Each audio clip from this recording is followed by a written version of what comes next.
Welcome back to news cafe. ఇక news cafe డిబేట్లో మనతో పార్టిసిపేట్ చేస్తున్నారు చింతా రాజశేఖర్ గారు, ప్రముఖ పొలిటికల్ అనలిస్ట్, అలాగే ఎన్ రాజారెడ్డి గారు, వైసీపీ రాష్ట్ర సీనియర్ నాయకులు.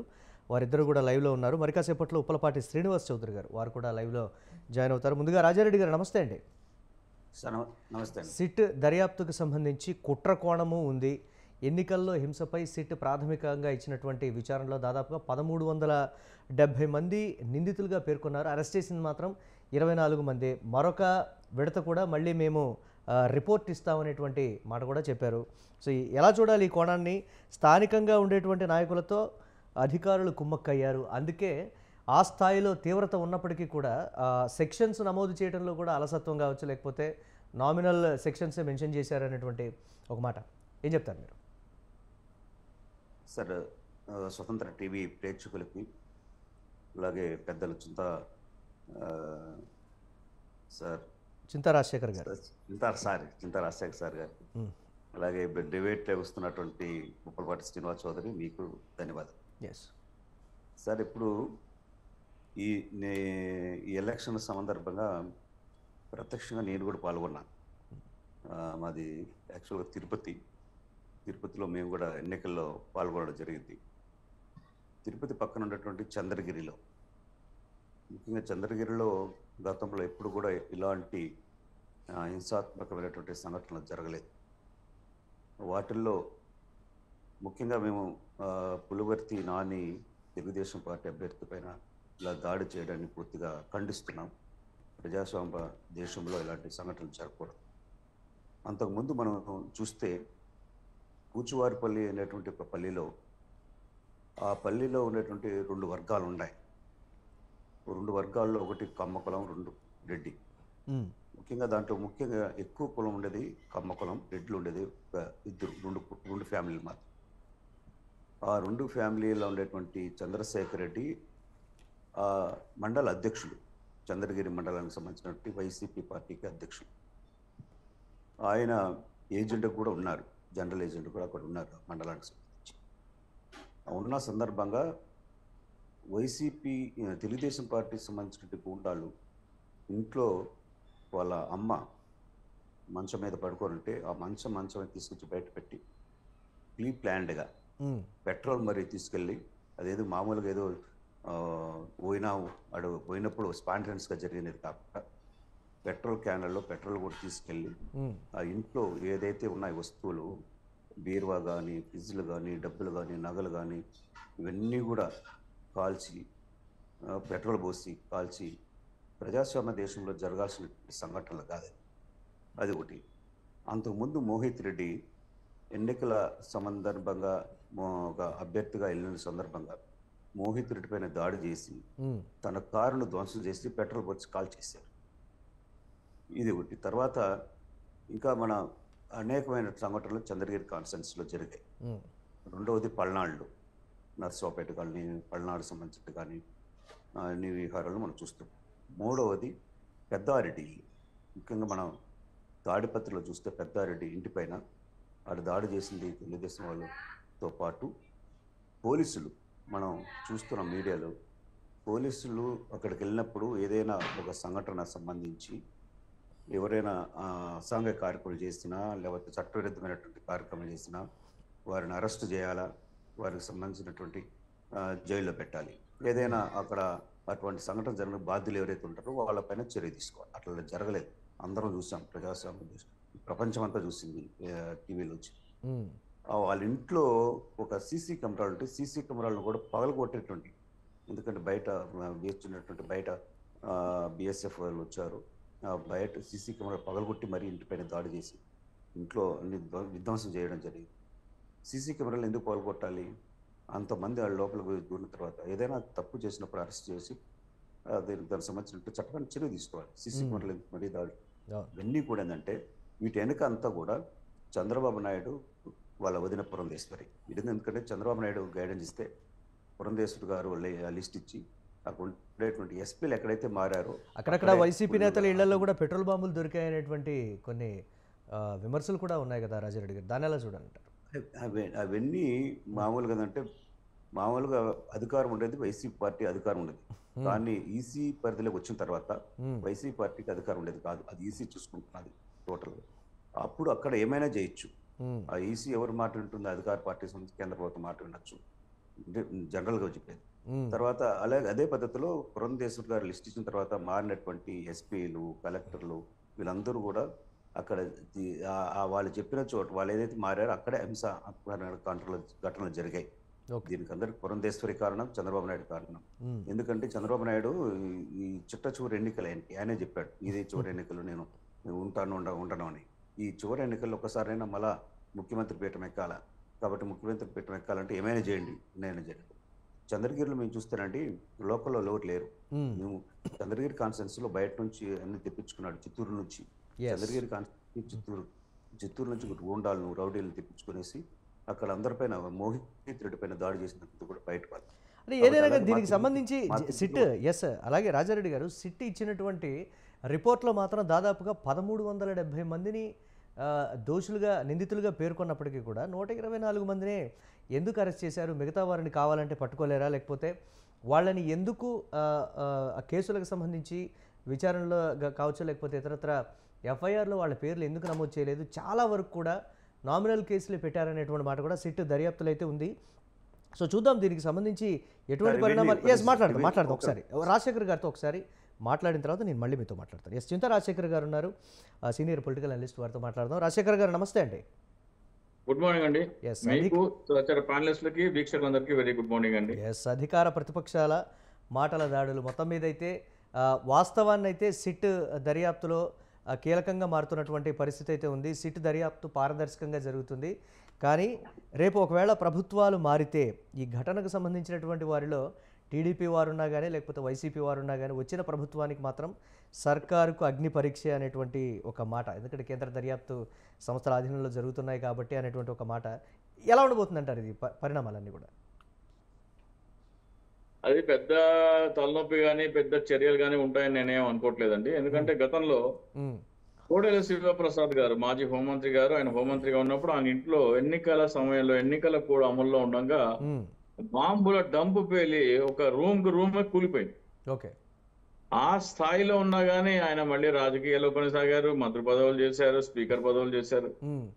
పెద్దగా ఉంటాయని నేనేం అనుకోవట్లే, ఇది అలవాటు అయిపోయింది అందరికి. సో ఒకసారి దాంట్లో బాధ్యులైన వాళ్ళు రాజకీయాలకి జీవితకాలం పాటు వాళ్ళ మీద నిషేధం ఉంటే అప్పుడు ఇటువంటి ఘటనలు జరగకుండా ఉంటాయి. ఒకసారి ఏ నాయకుడు అయినా సరే, నాయకుడు ప్రోద్బలంతో అయినా సరే ఇటువంటి సంఘటన జరిగినట్టు ఆధారాలు వస్తే ఆ ఆధారాలు బయటపెట్టి ఆయనపై జీవితకాల రాజకీయాల్లో పనికిరాడు అని నిషేధం విధిస్తే తప్ప ఇది మళ్ళీ పునరావృతం కాకుండా ఉంటాయని నేనైతే ఎక్స్పెక్ట్ చేయట్లేదు. సో ఈ ఘటనలో కూడా అంటే ఇప్పుడు మాకు ఓటేయలేదనే ఉక్రోషంతో కావచ్చు, లేదా వాళ్ళకు ఓటు ఎందుకు వేశారనే దీంట్లో కోపంతో కావచ్చు ఈ దాడులు జరిగి ఉంటాయి. ఈ దాడులు కేవలం ఈ అధికార మార్పిడి సంధి సమయంలో మాత్రమే కొద్దిగా హడావిడి కనపడుతుంది, కానీ ఆ తర్వాత పెద్దగా చర్యలు ఉంటాయని నేనైతే అనుకోవట్లేదు. ఇది దాదాపు అంటే దీనికోసం మళ్ళీ స్పెషల్ కోర్టులు పెడతారు. ఎన్నికల అవకతవకలు, ఎన్నికల కోర్టు ఉల్లంఘించిన వారిపై స్పెషల్ కోర్టు ఉంటుంది. వాళ్ళు దాంట్లోకి ఎమ్మెల్యేలు వెళ్తారు, మంత్రులు వెళ్తారు, మండల స్థాయి నాయకులు, గ్రామ స్థాయి నాయకులు అందరూ వెళ్తారు. మహా అయితే గ్రామ స్థాయి నాయకుల మీద, మండల స్థాయి నాయకుల మీద ఏమైనా చర్యలు ఉంటాయి, కానీ పెద్ద చేపలు ఎప్పుడు తప్పించుకుంటాయి. ఇది ఒక ప్రహసనంగా మారిపోయింది. దీని మీద సీరియస్ గా ఆలోచించాల్సిన అవసరం ఉంది.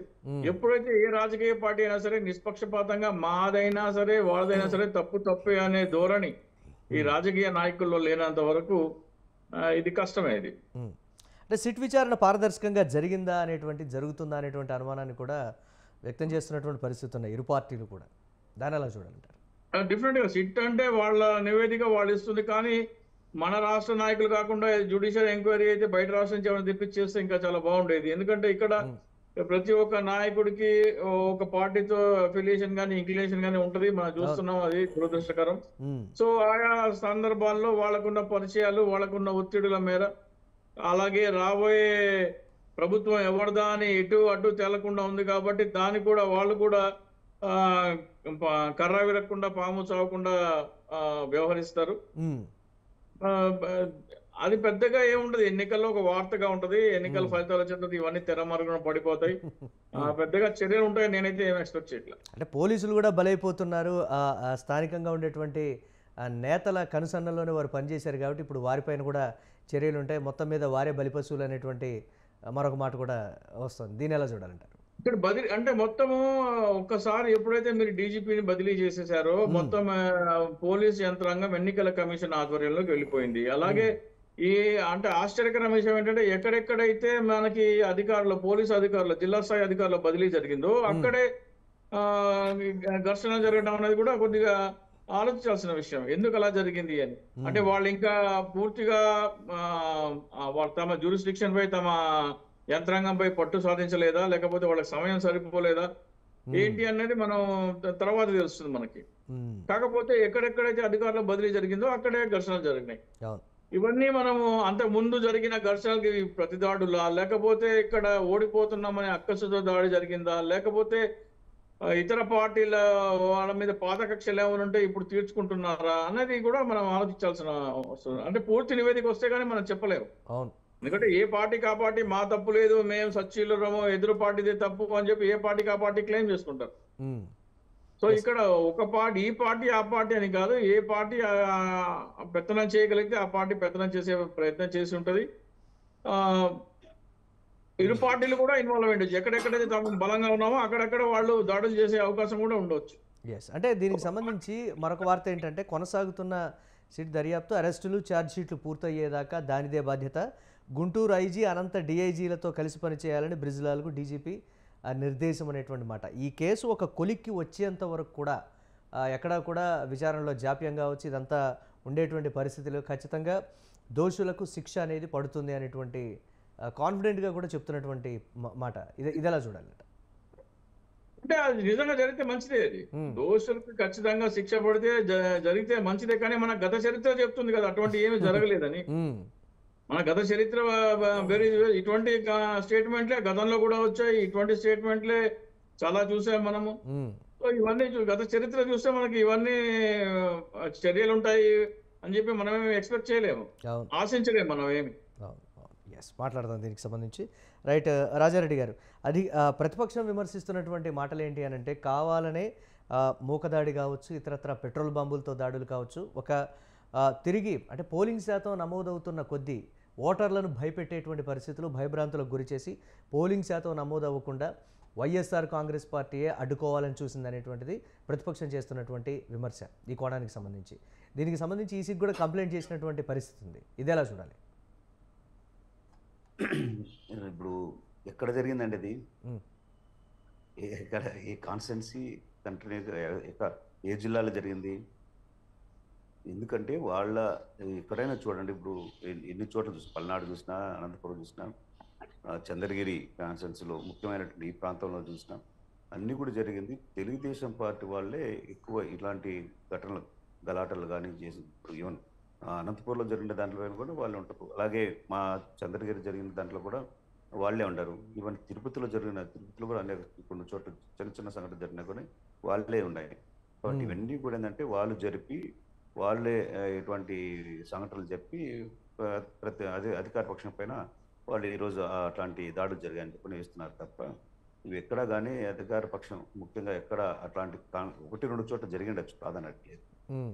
కానీ అది ఎప్పుడు అంటే వాళ్ళే రెచ్చగొట్టేటప్పుడు అటువంటి సంఘటనలు జరుగుంటాయి. ఎందుకంటే ఇక్కడ కూడా పార్టీ, ఇది కూడా రాజకీయ పార్టీనే, మేము రాజకీయ పార్టీనే, వాళ్ళు రాజకీయ పార్టీ, ఇట్లాంటి సంఘటనలు జరిగి ఉంటాయి.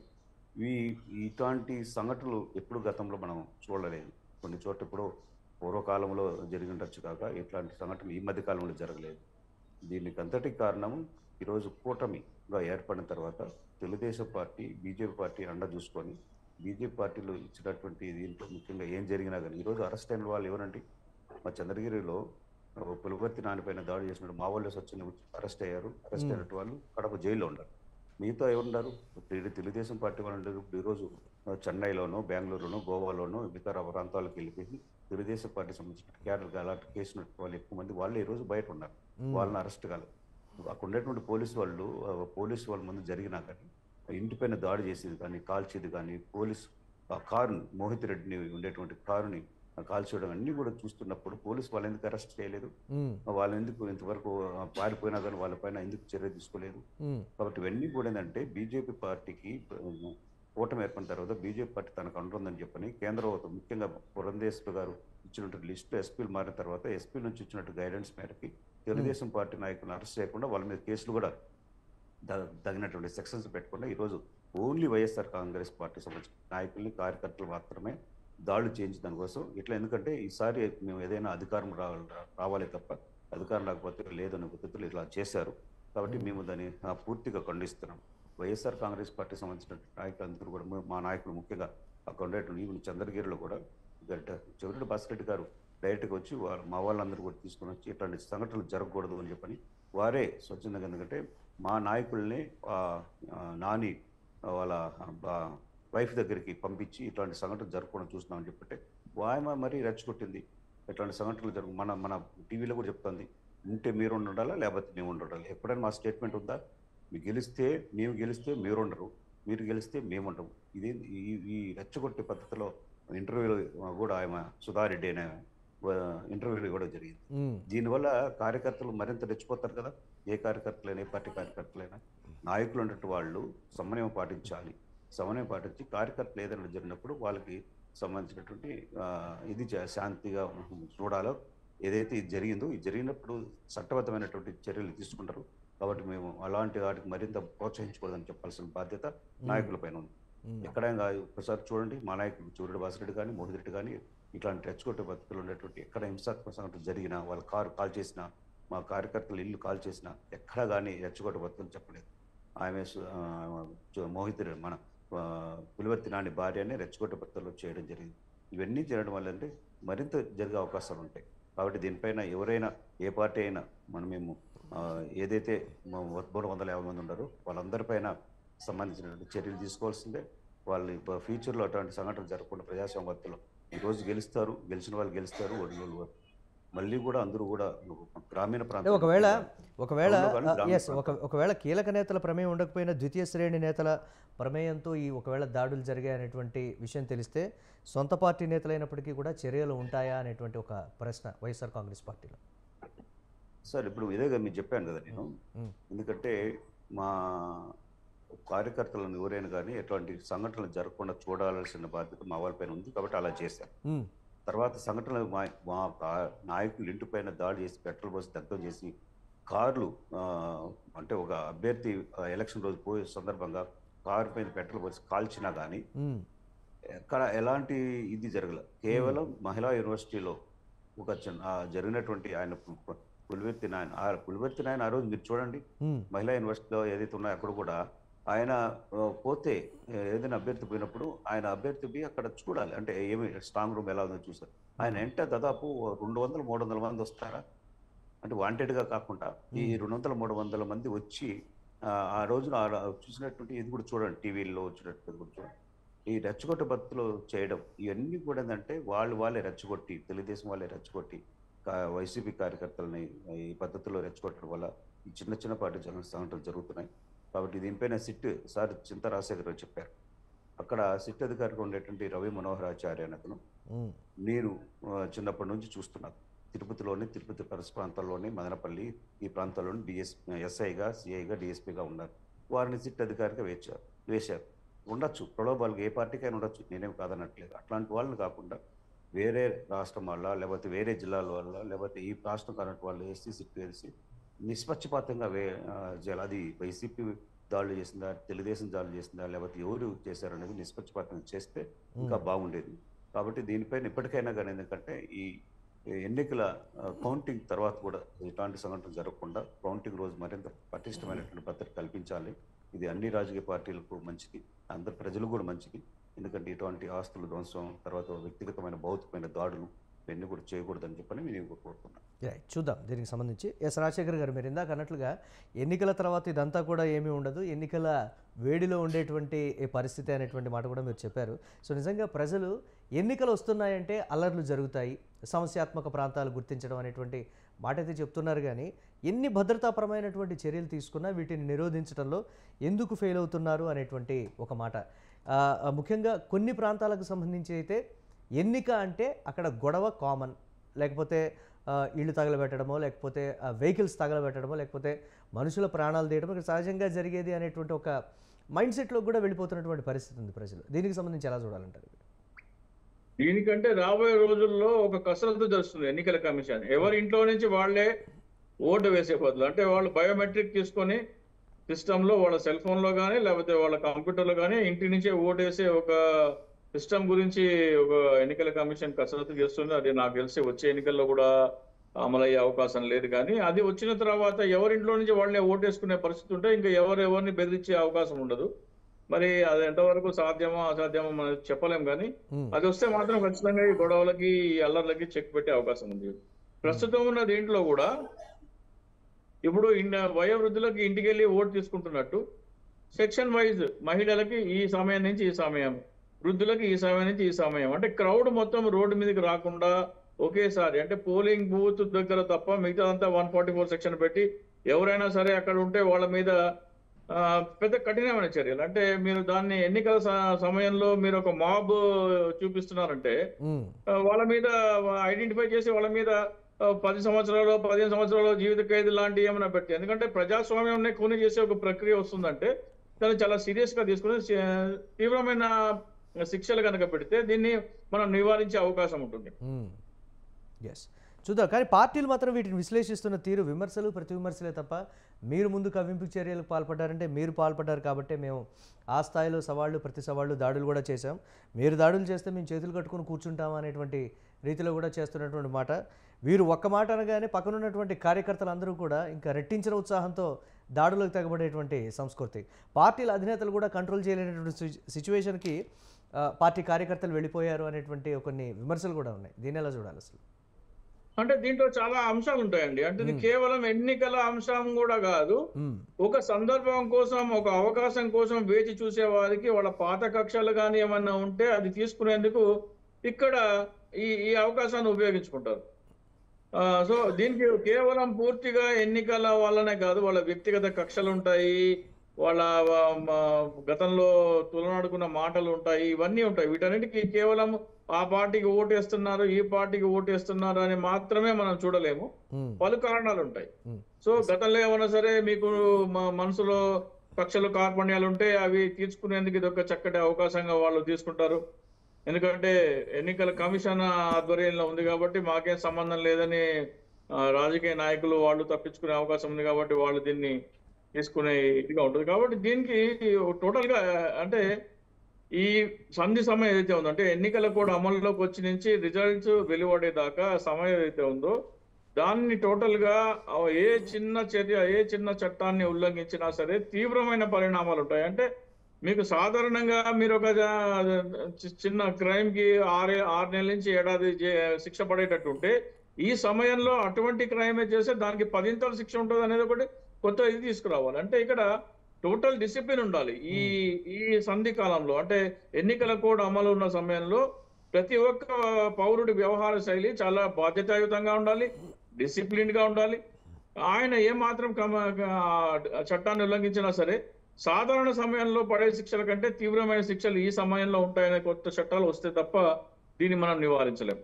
ఎస్, కేంద్ర దర్యాప్తు సంస్థల తీరుకు సంబంధించి కావచ్చు, లేకపోతే ఇతరత్ర కావచ్చు, కొన్ని రాజకీయ అంశాలు కూడా ఇందులో ప్రభావితం చేస్తాయి. రేపు ఒకవేళ అధికార పార్టీ లేదా కూటమి కాకుండా ఇప్పుడు ప్రస్తుతం ఉన్నటువంటి అధికార పార్టీ అధికారంలోకి వచ్చినా, లేకపోతే ఒకవేళ కూటమి అధికారంలోకి వచ్చినా కానీ ఇమ్మీడియట్గా కూడా దాంట్లో ఒక ఇంత మార్పు వస్తుంది అనేటువంటి కొన్ని విమర్శలు కూడా ఉన్నటువంటి పరిస్థితి. దీన్ని ఎలా చూడాలంటారు?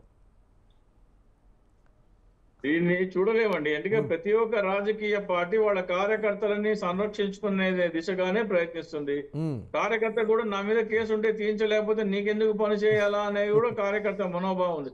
ఇక్కడ రాజకీయ నాయకుల పని ఏమైపోయిందంటే పోలీసులు అరెస్ట్ చేస్తే విడిపించుకు రావటం, గొడవలు చేస్తే శిక్ష పడకుండా చూడటం అనేది రాజకీయ నాయకుల బాధ్యత అయిపోయింది. అంతేగాని ప్రజల సంక్షేమం కోసం చట్టాలు తీసుకొచ్చి ప్రజలకి మెరుగైన జీవన ప్రమాణాలు, విద్యా వైద్యంలో మెరుగుదల, వీటి కోసం కంటే కూడా వాళ్ళ కార్యకర్తలని వాళ్ళు ఏమైనా సరే భూ కబ్జాలు చేస్తే వాళ్ళని రక్షించడం, వాళ్ళ మానభంగాలు హత్యలు చేస్తే వాళ్ళని రక్షించడం కూడా ఈ ప్రజాప్రతినిధుల భుజాల మీద పడిన బాధ్యత. కాబట్టి ఇది ఇంకా మనం చాలా దీనికి వెళ్ళిపోయాం. పూర్తిగా మనకి రాజకీయ ప్రక్షాళన జరగాలి. ఇప్పుడు ఒక పార్టీ ఎంపీ కొడుకో తమ్ముడు లఖీంపూర్ కి కేసులో రైతులు ధర్నా చేస్తుంటే వాళ్ళ మీద నుంచి జీపు పోనిచ్చేసేసి అక్కడ నలుగురిన ఐదుగురిన హతమార్చాడు. అంటే జీపుతో తొక్కిస్తాము, మీరు మమ్మల్ని ప్రదర్శన చేస్తే, మాకు వ్యతిరేకంగా ప్రదర్శనలు చేస్తే ప్రజాస్వామ్య పరంగా దానికి కూడా మీకు లేదని చెప్తే అతను మళ్ళీ ఎన్నికయ్యాడు. ఏ స్థాయిలో ఉంటుంది మనకి ప్రజాస్వామ్యం? అంటే మేము దౌర్జన్యాలు చేసినా గానీ వాళ్ళనే ఎన్నుకుంటున్నారంటే ప్రజలు ఇది ఒక పార్ట్ ఆఫ్ ది లైఫ్ అయిపోయింది. సో దీన్ని పూర్తిగా ప్రక్షాళన చేయాలంటే ప్రజల్లో మార్పు రావాలి. ఇంకొకటి పార్టీ అంటే మన భారతదేశానికి స్వాతంత్రం వచ్చి 75 అమృత్ మహోత్సవం చేసుకుంటున్నాం కానీ ఎవరికి భారతదేశం మీద ప్రేమ లేదండి. ఆంధ్రప్రదేశ్ రాష్ట్రంలో గానీ భారతదేశంలో గానీ రాష్ట్రం మీద గానీ దేశం మీద గానీ ప్రేమ లేదు. నాకు ఫలానా నాయకుడి మీద ప్రేమ ఉంది, ఆ ఫలానా నాయకుడు నేను ఫాలో అవ్వరు అంటే ఇంకా రాచరికమే కొనసాగుతుంది. అయితే గాంధీ కుటుంబానికి రాహుల్ గాంధీ గారికి అతను విధేయుడు, లేకపోతే నరేంద్ర మోడీకి విధేయుడు. ఆంధ్రప్రదేశ్ లో చంద్రబాబు నాయుడికి విధేయుడు, లేకపోతే జగన్మోహన్ రెడ్డి గారికి విధేయుడు. ఎప్పుడైతే ఇది పోదో, వ్యక్తి ఆ నాయకుడిని ఆరాధించడం పోకుండా నేను నా దేశాన్ని, నా దేశ చట్టాన్ని గౌరవిస్తానంటే చట్టాన్ని ఎవరు అతిక్రమించినా గానీ వాళ్ళ మీద మీకు వ్యతిరేకత వస్తుంది. సో అటువంటి పర్సంటేజ్ ఆఫ్ పీపుల్ చాలా తక్కువ ఉన్నారు. వాళ్ళే డిసైడింగ్ ఫ్యాక్టర్. ఈ ఎన్నికలలో ఇప్పుడు ఒక పార్టీ ఉంది, ఒక పార్టీ ఉంటే దానికి 25% 30% సాలిడ్ ఓటు బ్యాంక్ ఉంది. ఇంతకంటే దౌర్భాగ్యం ఏముందండి? ఇంకా ఎన్నికలు ఎందుకండి? ఒకడు అంటాడు నా కట్టె కాలే వరకు ఫలానా పార్టీకే ఫలానా నాయకుడికే ఓటు వేస్తానంటాడు. ఇంకా ప్రతి ఒక్కడు నా కట్టె కాలే వరకే ఆ నాయకుడికే ఓటు వేసే కాడికి ఇంకా ఎన్నికలు ఎందుకు?